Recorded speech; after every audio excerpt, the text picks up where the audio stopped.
জঙ্গলের পাশে ছোট একটা কুটিরে বাস করত এক কাঠুরে। সারাদিন বনে কাঠ কেটে তার সংসার চলত। কাঠুরে ছিল অনেক দয়ালু এবং ভালো মনের মানুষ। অন্যের বিপদ দেখলে নিজে থেকে এগিয়ে যেতেন।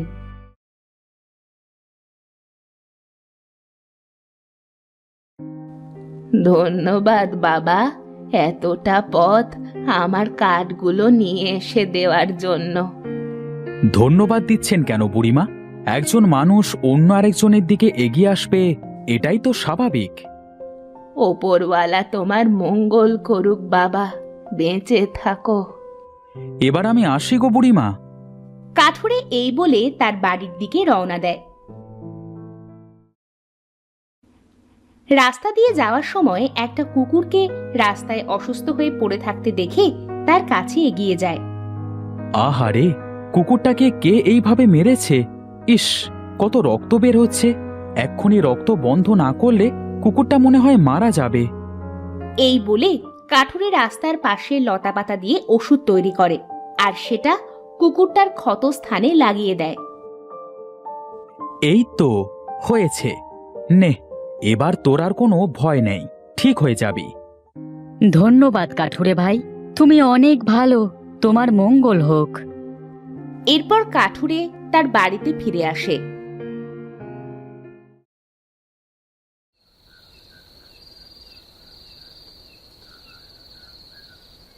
সকাল থেকে কাজ করতে করতে বড্ড ক্ষুধা লেগেছে, যাই কিছু খেয়ে নি। এই বলে কাঠুরে রান্নাঘরে যায়।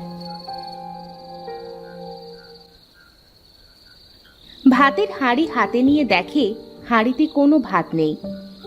এই রে, হাঁড়িতে তো কোনো ভাত নেই, এখন খাবো কি? ঘরে তো চালও নেই। এইদিকে হঠাৎ মেঘ করে বৃষ্টি শুরু হয়েছে।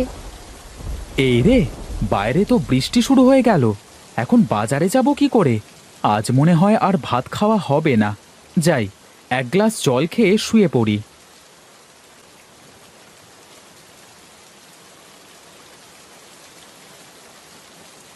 এই বলে কাঠুরে কলসি থেকে এক গ্লাস জল ঢেলে খায়। জল তো খেলাম, যাই এখন শুয়ে পড়ি। কাঠুরে বিছানায় গিয়ে শুয়ে পড়ে। বাহিরে প্রচুর বৃষ্টি হচ্ছিল।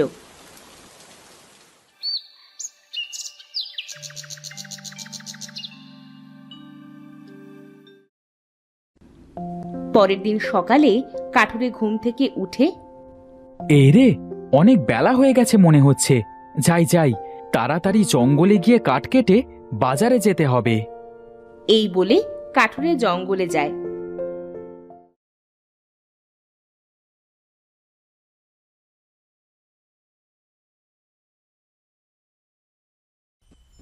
এই গাছটা কাটলে বেশ কাঠ পাওয়া যাবে, আর একে দেখে মনে হচ্ছে বেশি দিন আর বাঁচবেও না। এই বলে কাঠুরে কাঠ কাটতে শুরু করলো। হঠাৎ তার কানে একটা মেয়ের কান্নার আওয়াজ ভেসে আসলো। এ কি, মনে হচ্ছে কেউ বিপদে পড়েছে। বাঁচাও, কে আছো? আমাকে বাঁচাও। মেয়েই তো মনে হচ্ছে। যাই তো, গিয়ে দেখি কে আবার বিপদে পড়ল। কাঠুরে ভেসে আসা শব্দ অনুসরণ করে হাঁটতে শুরু করলো।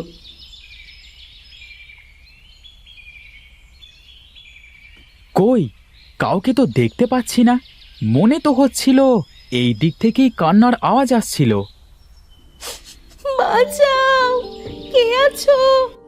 আমাকে বাঁচাও।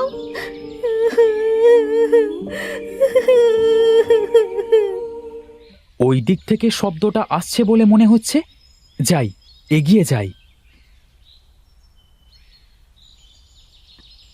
কাঠুরে তখন সামনের দিকে এগিয়ে গেল আর দেখতে পেল একটা সাদা গরু কাদায় আটকে পড়েছে। এ কি ব্যাপার? গরু এইভাবে চিৎকার করছে। আমাকে বাঁচাও, আমি যে এখানে আটকে মারা যাব। আমার শুনতে তো ভুল হচ্ছে না, এই গরু তো কথা বলছে। ওরে বাবা রে, ভূতের পাল্লায় পড়লাম নাকি আবার? কাঠুরে ভাই, ভয় পেও না, আমি ভূত নই, আমাকে দয়া করে এখান থেকে বাঁচাও। ঠিক আছে, দাঁড়াও দেখছি কি করা যায়। কি করি। পেয়েছি বুদ্ধি। ওই তো বট গাছ, যাই কিছু শেকড় কেটে আনি। এই বলে কাঠুরে বটগাছের কাছে যায় আর তার থেকে কিছু শেকড় কেটে একটা দড়ি বানায়। দড়িটা তো হলো, এবার যাই গরুটাকে টেনে তুলি। এই বলে কাঠুরে গরুটার কাছে যায়। এরপর তার হাতে থাকা দড়িটা মেয়ে গরুটার দিকে ছুঁড়ে দেয় আর দড়িটা গিয়ে গরুটার গলায় বাঁধে। হ্যাঁ হ্যাঁ, তুমি আমাকে টানতে থাকো। এরপর কাঠুরে জোরে জোরে টানতে শুরু করে আর গরুটাও চেষ্টা করতে থাকে ওপরে উঠে আসার জন্য। কিছুক্ষণ টানাটানির পর গরুটা ওপরে উঠে আসে। ধন্যবাদ বন্ধু, আমাকে সাহায্য করার জন্য। তুমি আমার সাহায্য করেছো, এই জন্য আমি তোমাকে কিছু দিতে চাই। এই নাও দুটো গরু। এই গরু কোনো সাধারণ গরু নয়। এই গরু দিয়ে তুমি 100 গরুর কাজ করে দিতে পারবে, তোমার কাজে সাহায্য করবে। ঠিক আছে বন্ধু, এখন বিদায়। এই বলে কাঠুরে 2 গরুকে নিয়ে সেখান থেকে চলে আসে। রাস্তা দিয়ে আসার সময় একটা গাছ কথা বলে ওঠে। আমাকেও একটু সাহায্য করো কাঠুরে। কে কে কথা বলে? আমি গো কাঠুরে, আমি। এই যে তোমার পেছনে। কাঠুরে পিছনে ঘুরে তাকিয়ে দেখে বটগাছটা কথা বলছে।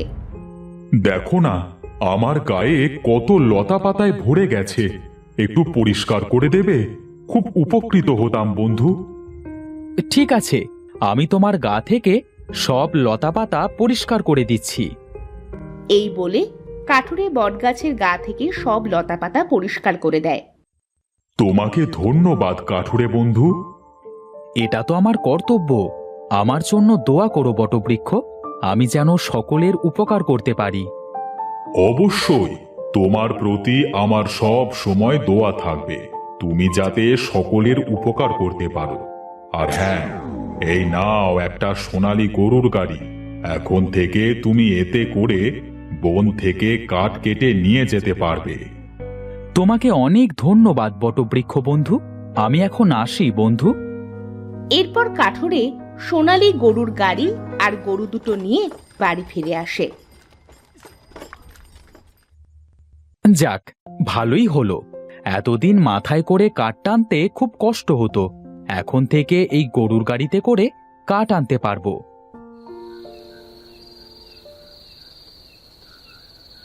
এই কানাই, আরে অনেকদিন চুরি করিনি, তা হাতের মধ্যে কেমন যেন করছে বুঝলি। তুই ঠিক কথাই বলেছিস হেলা। এই দিন দিন চুরি না করতে করতে সব কিছু ভুলে যাচ্ছি। এই চল যাই, গিয়ে দেখি কিছু পাওয়া যায় কিনা। হেলা আর কানাই হাঁটতে থাকে। কাঠুরের সোনালী গরুর গাড়ি থেকে উজ্জ্বল আলোক রশ্মি বেরোতে থাকে। কানাই রে, ওই জায়গায় এত আলো কিসের? চলো তো বিষয়টা গিয়ে দেখি। কানাই আর হেলা কাঠুরের বাড়িতে গিয়ে দেখে গাড়িটা সোনার মতো উজ্জ্বল আলো ছড়াচ্ছে। ওরে কানাই, এ তো দেখছি সোনার গরুর গাড়ি রে। হ্যাঁ রে হেলা, তাই তো দেখছি। আমাদের কপাল খুলে গেছে রে কানাই, দেখ দুটো কত সুন্দর গরু আছে। চল চল, এই গরুগুলো নিয়ে কেটে পড়ি, আর গাড়িটা বিক্রি করলে অনেক টাকা পাওয়া যাবে। হ্যাঁ চল চল, এই দুইজন দুটো গরু নিয়ে আসি। এই বলে হেলা আর কানাই 2টা গরু খুলতে যায়। যেই না গরুর কাছে যায়, সাথে সাথে গরু দুটো হেলা আর কানাইকে মারতে শুরু করে। বাবা গো, মা গো, ওরে মেরে ফেললো গো। ওর বাবারে লাগছে, বাবারে মেরে ফেললো। ওরে বাবারে, কে আছিস? আমাদেরকে বাঁচা। এ কি গরু রে বাবা, আমাদেরকে মেরে ফেললো। কানাই আর হেলার চেঁচামেচি শুনে কাঠুরে ঘর থেকে বেরিয়ে আসে আর দেখে গরু দুটো চোর 2টাকে মারছে। এ কি, এদেরকে মারছো কেন? এরা চোর। চোর? হ্যাঁ চোর, এরা তোমার সোনালী গরুর গাড়ি আর আমাদের চুরি করতে এসেছে। কাঠুরে ভাই, আমাদের ক্ষমা করে দাও, আমাদের ভুল হয়েছে। হ্যাঁ, আমাদের ক্ষমা করে দাও কাঠুরে ভাই, আমরা আর কোনো দিনও চুরি করব না। ছেড়ে দাও, ওদের ভুল ওরা বুঝতে পেরেছে। কাঠুরের কথায় গরু দুটো মারা বন্ধ করে দেয়। হেলা আর কানাই সেখান থেকে চলে যায়। এ কি, তোমরাও কথা বলতে পারো? হ্যাঁ, আমরাও কথা বলতে পারি কাঠুরে ভাই, আর সব কিছু আগে থেকেই বুঝতে পারি। আর তোমার এই সোনালী গাড়ি দেখে রাখবার আমাদের দায়িত্ব বন্ধু। এরপর থেকে কাঠুরে সোনালী গাড়িতে করে জঙ্গল থেকে কাঠ কেটে বাজারে বিক্রি করত। কাঠুরের সোনালী গাড়ি দেখে সবাই অবাক হয়ে যায়।